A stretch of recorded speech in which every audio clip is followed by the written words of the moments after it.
El 8 de març és el dia de reivindicació dels drets laborals i socials de les dones i ara més que mai cal demanar un canvi de direcció en les polítiques que estan aplicant les administracions i que ens porten cap a una situació de desigualtat cada volta major i a una pèrdua de drets de ciutadania, fins i tot de drets ja consolidats. Ens trobem en un context de crisi estructural, de gran amplitud econòmica, política, social i institucional i les mesures que s'estan aplicant van més enllà d'un abast econòmic per ser tot un canvi de model.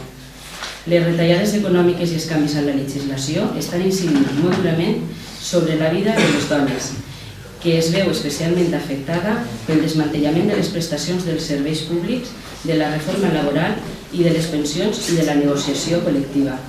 Les retallades i els retrocessos estan també presents en l'àmbit social i polític i és un atac contra el procés d'igualtat entre dones i homes, donat que és aquesta la part feminitzada de l'Estat. Educació, sanitat, polítiques socials, atenció a la dependència, que en abandonar-les, les institucions públiques tornen a ser reassumides bàsicament per les dones.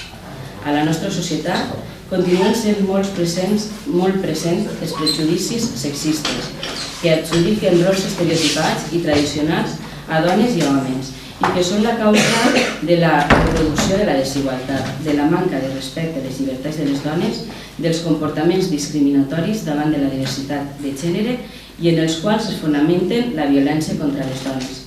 Les institucions públiques i els ajuntaments de manera especial, per ser l'administració més propera a la ciutadania, dins de les seues competències han de promoure la igualtat de les dones, defensar els seus drets i ser un referent en la lluita per la igualtat. És per això que proposem els següents acords. L'Ajuntament ha de demanar a les administracions de la Generalitat i de l'Estat que velen per garantir la igualtat entre dones i homes.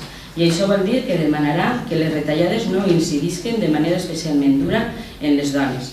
Per això serà necessari prendre mesures per als col·lectius més vulnerables, com ara el de les dones majors, que pateixen especialment la feminització de la pobresa, les dones joves que han de poder seguir els seus estudis o la seva carrera professional i les dones migrants, que han de poder seguir plans d'integració i se'ls ha de garantir els drets com a ciutadanes i els drets humans. A més, no es deurà retallar en l'ajuda a les dones maltractades ni en la prevenció de la violència de gènere. L'Ajuntament demanarà al Govern de la Generalitat i de l'Estat, d'acord amb les seues respectives competències, que el sistema educatiu siga coeducador. També demanarà que amb urgència s'introduïsca l'educació sexual i afectiva a tots els nivells de l'ensenyament. L'Ajuntament realitzarà accions per avançar en la igualtat d'oportunitats de dones i homes dins de l'àmbit laboral.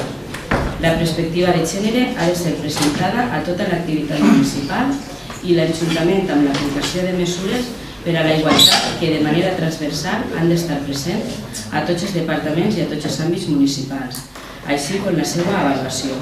I així mateix s'haurà de fer un seguiment de com la crisi afecta les dones i les accions adients per corregir la vulnerabilitat en la que les situa.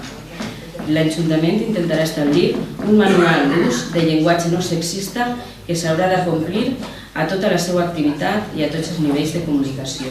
I ja per últim, l'Ajuntament no pot abandonar la seva tasca d'educadora i es compromet a desenvolupar al llarg dels anys campanyes que tinguin com a principi objectiu la eliminació de prejudicis i des dels àmbits sexistes.